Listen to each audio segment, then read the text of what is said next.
Welcome back to the Slash. Today we're talking about Evernight, the new 5-star Ice Remembrance unit, and I'm going to walk you through her kit, her best builds, the teams she fits in, and finally answer the big question.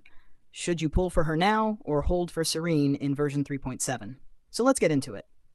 Evernight isn't a pure hyper carry, and she's not just a buffer either. She sits somewhere in between, playing the role of a sub-DPS and a support at the same time. She really shines in Memo Sprite teams, with Castor being her best partner. The reason is simple. Every time Evernight uses her skill, she drains 10% of her own HP. At first, that sounds like a drawback, but in practice, it's a bonus.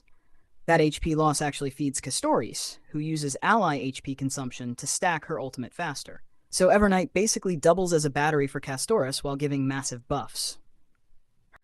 When you use it, she either summons her Memo Sprite, Eevee, or if Eevee's already active, heals it for half of its max HP. On top of that, you gain 2 Memoria stacks, and those stacks are the key to her entire kit. Every 4 Memoria makes Eevee's normal attack deal bonus damage, and once you reach 16 stacks, Eevee automatically unloads a huge AoE Ice Nuke based on its max HP, then disappears. When that happens, you immediately get 2 Memoria back, so you're never starting from zero. That's the loop you'll be playing around. Her ultimate is expensive at 240 energy, but it's loaded. First, it summons Eevee if it's not already out. Then, Eevee hits the whole field for damage equal to 200% of its max HP. After that, Evernight enters her Darkest Riddle state for 2 turns. This is where the real damage comes in. Enemies take 30% more damage, Evernight and Eevee both deal 60% more, and they're immune to crowd control. During this state, Eevee gets 2 charged explosions before vanishing again. The downside? That 240 energy cost means without help from Hyacine or Remembrance MC, cycling her ultimate can be painful. Her basic attack is simple, deals ice damage, and if Eevee's alive, it adds in an extra hit. It's not amazing, but it helps keep things rolling. Now let's talk about traces. The first one gives both Evernight and Eevee 35% crit rate, straight baseline. On top of that, every time either of them loses HP, you get a 50% crit damage buff for 2 turns, and you even refund 1 skill point whenever Eevee bursts. Her second trace lets her start the fight with 70 energy and 1 Memoria. Plus, every time she or a Memo Sprite uses a skill, you gain 5 more energy and 1 more Memoria. That's the engine that makes her loop smoother. Her third trace is where her team identity locks in. If you're running 1 Remembrance unit, allied Memo Sprites gain 5% crit damage.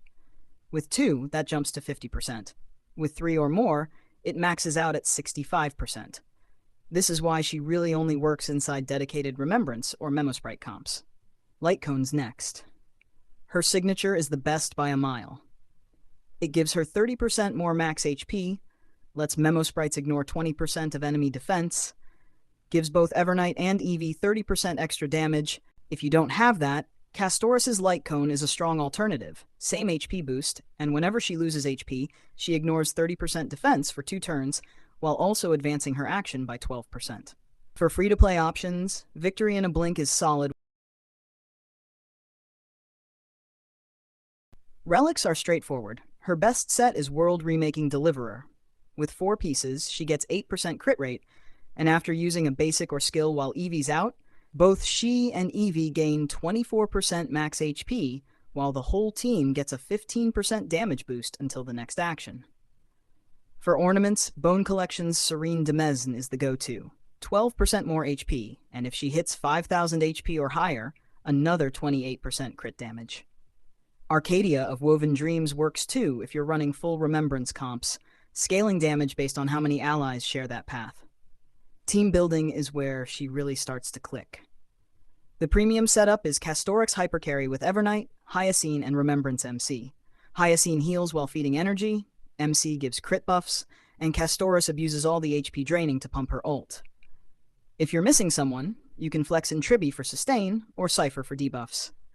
If you want Evernight to be the main carry instead, pair her with Remembrance MC, Sunday for action advance, and Hyacine for sustain. Just make sure her speed is tuned around 134 so she doesn't fall behind. Eidolons scale her up hard. E1 boosts Memo Sprite damage based on enemy count, which is huge for both single target and AoE. E2 gives 40% crit damage, double Memoria gain, and extra Darkest Riddle charges, making her loop much smoother. E4 helps with break efficiency, and E6 refunds 30% of Memoria after a burst, basically making her explosions non-stop.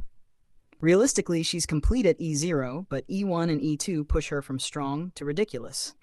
So, should you pull? If you already own Castoris or Hyacine, the answer is yes. Evernight slots perfectly into those teams, boosts damage massively, and gives Castoris a battery effect. But if you don't, she's much harder to justify. Her buffs only affect memo sprites, her energy needs are steep, and she's locked into a niche comp.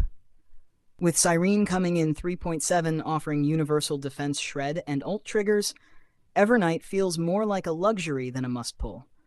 If you're invested in Remembrance, grab her. Otherwise, skip. That's the full breakdown on Evernight. Straight facts, no fluff. If you're building her, drop your team setups in the comments so we can see how people are making 3 Remembrance comps work. Thanks for watching The Slash. Hit like, sub if you haven't, and I'll catch you in the next one.